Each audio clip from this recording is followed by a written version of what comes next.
Oke, bismillahirrahmanirrahim. Assalamualaikum warahmatullahi wabarakatuh. My name is Zirdan Hafiz. I'm from PPI, Fakultas Adab dan Bahasa UIN Raden Masaid. Okay, here we gonna discuss about assessing properly in assessing classroom. Here we have 5 assessing point, and the first one is assessing reading. In this assessing reading have a goal for reading assessment. The first one is reading proficiency assessment. Ini maksudnya adalah penilaian bagaimana kemampuan membaca siswa digunakan sebagai standarisasi atau tolak ukur untuk mereka bisa naik ke kelas yang selanjutnya atau lebih tinggi. Kemudian yang kedua, assessment of classroom learning.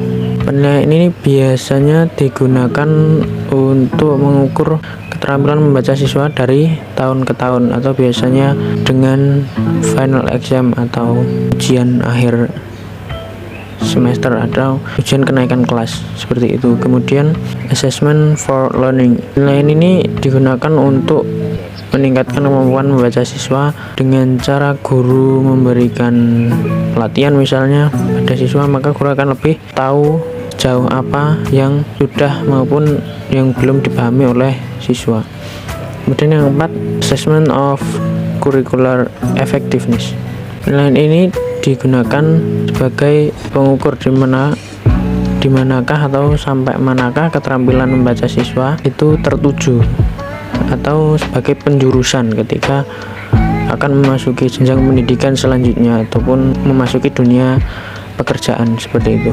Kemudian yang kelima, assessment for research purposes. Ini merupakan penilaian yang hasilnya akan digunakan sebagai bahan penelitian oleh para peneliti untuk menghasilkan sebuah jurnal, seperti itu. Kemudian di assessing reading ini fokusnya adalah, menurut Alderson ada 2 fokus untuk reading assessment ini. Yang pertama, reading quickly to skim for gist, atau membaca dengan cepat untuk menelusuri intisari-intisari pada bacaan, memindai detail spesifik, kemudian membangun atau membentuk struktur keseluruhan dari teks. Kemudian reading carefully for main ideas, yaitu membaca dengan cermat atau membaca intensif untuk menentukan atau menemukan gagasan utama serta detail pendukung lainnya seperti argumen penulis, tujuan, serta fakta dan opini. Kemudian ada drawing inferences from both stated and implied content, yaitu menarik kesimpulan dari konten yang dinyatakan dan tersirat. Nah, assessing yang selanjutnya adalah assessing grammar. Nah, di assessing grammar ini ada 5 karakteristik untuk sebagai yang diukur tata bahasa secara komunikatif. Karakteristiknya adalah, yang pertama, the test must provide more context than only a single sentence. Maksudnya di sini tes harus memberikan lebih banyak konteks daripada hanya satu kalimat saja. Ini maksudnya adalah tes harus memberikan lebih banyak konteks atau arti, seperti itu. Kemudian the test taker should understand what the communicative purpose of the text is, atau peserta tes harus memahami apa yang menjadi tujuan komunikatif dari tugas tersebut. Dan selanjutnya, he or she should also know who the intended audience is. Jadi peserta juga harus tahu siapa yang menjadi audiens sebagai objek grammar tersebut.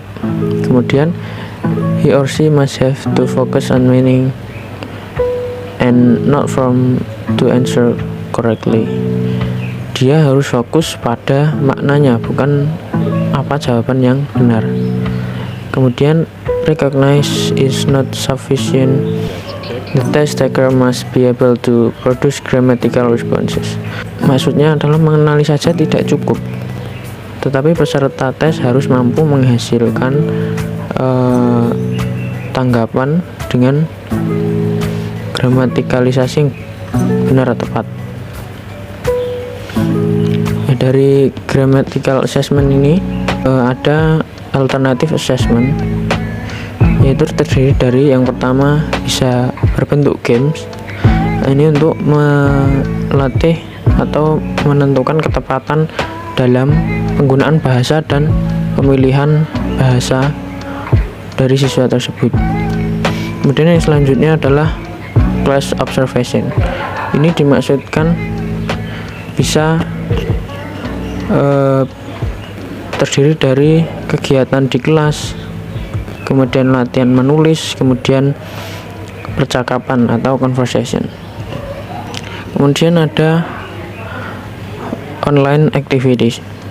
Di sini guru bisa memberikan suatu latihan di dalam jejaring sosial dalam konteks grammar, yaitu bisa seperti kuis atau guru menyuruh murid mencari caption seperti itu. Nah, yang selanjutnya ada portofolio.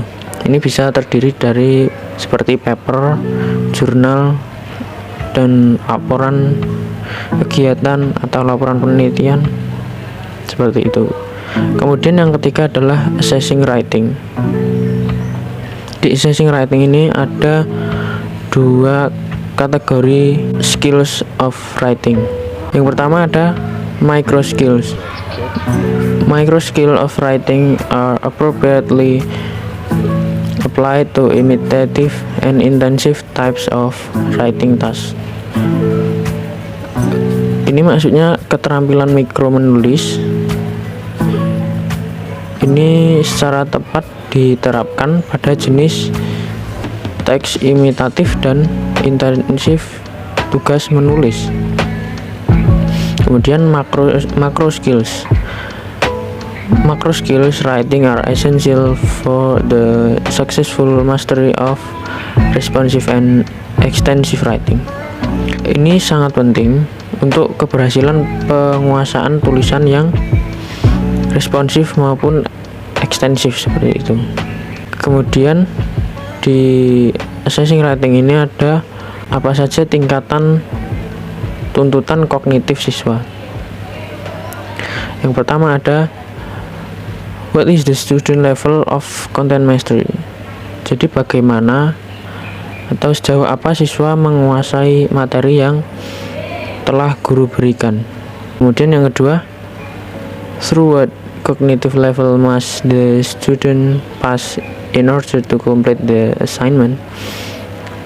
Ini maksudnya tingkat kognitif apa yang harus siswa pahami, atau level kognitif yang seperti apa yang harus siswa dapatkan dari guru untuk menyelesaikan sebuah atau suatu tugas. Dan yang ketiga adalah how can assignment be broken down and sequence to lead student through successive level of cognitive, atau maksudnya sejauh apa kemampuan siswa dalam mengurutkan sebuah tugas yang teracak atau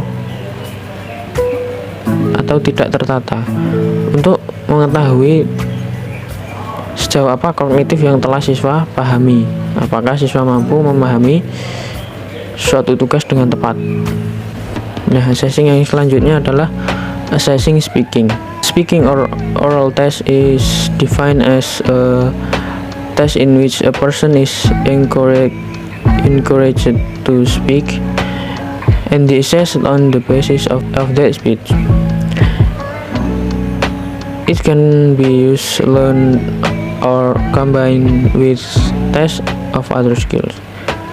Maksudnya adalah tes berbicara atau lisan ini didefinisikan sebagai tes di mana seseorang didorong untuk berbicara dan kemudian dinilai berdasarkan dari pidato tersebut atau pembicara tersebut. Itu dapat digunakan sendiri atau dikombinasikan dengan tes keterampilan lain. Kemudian ada assessing speaking tersebut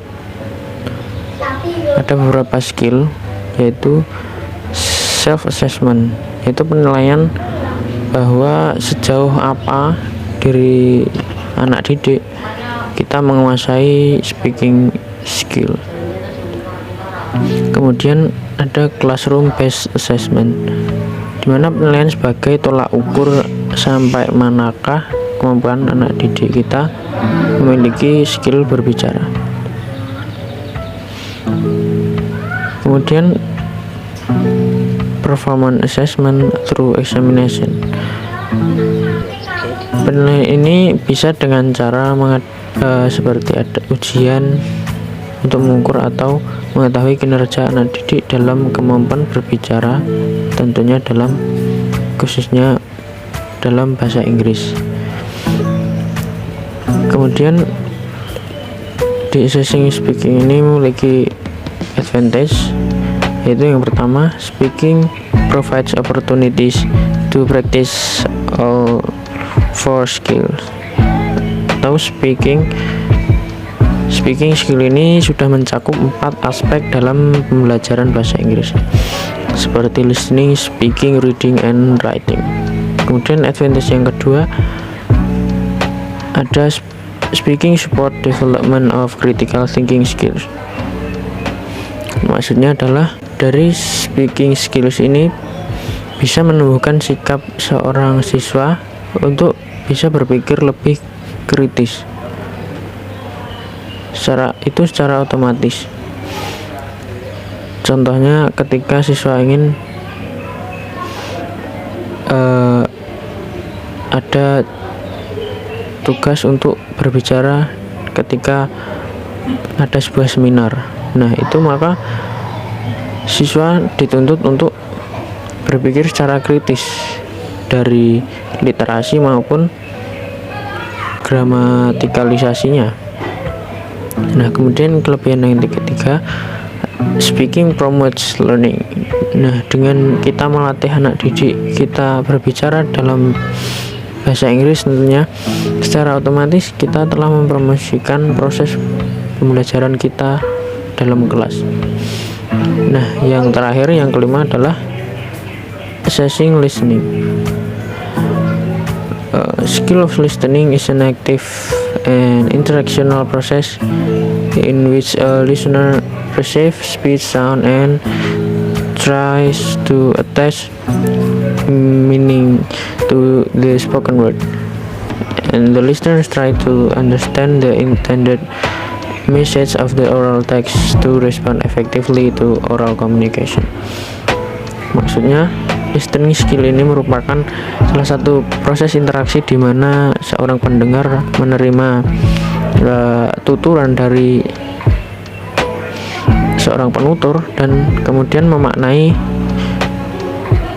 kata-kata yang disampaikan oleh penutur tersebut, yang nantinya digunakan untuk merespon kembali kepada seorang penutur tersebut. Dalam assessing listening ini bisa menggunakan beberapa contoh tes seperti communicative assessment of listening comprehension. Nah, ini terdiri dari atau bisa menggunakan lecture task atau tugas dalam pembelajaran kelas atau ketika perkuliahan. Kemudian ada dictation as a communicative test, yaitu mendikte sebagai pengujian listening skill dalam konteks komunikatif, atau ketika guru mendikte kepada muridnya, kemudian murid diminta untuk menulis apa yang didengarnya. Kemudian bisa juga dalam bentuk interview topic recovery atau menuangkan kembali hasil wawancara yang telah dilakukan dalam bentuk tertentu. misalnya dalam bentuk tulisan atau laporan penelitian. Nah, yang selanjutnya ada verbal report data on listening comprehension task atau tugas. Bisa membuat tugas seperti sebuah laporan data verbal seperti itu. That is all for me about discussion about assessing. And yeah, as you can see, we have 5 assessing in this discussion. There are assessing reading, assessing grammar, assessing writing, assessing speaking, and assessing listening. I apologize if I have a mistake in our speech, and that's all for me. Thank you for your attention, and wassalamualaikum warahmatullahi wabarakatuh.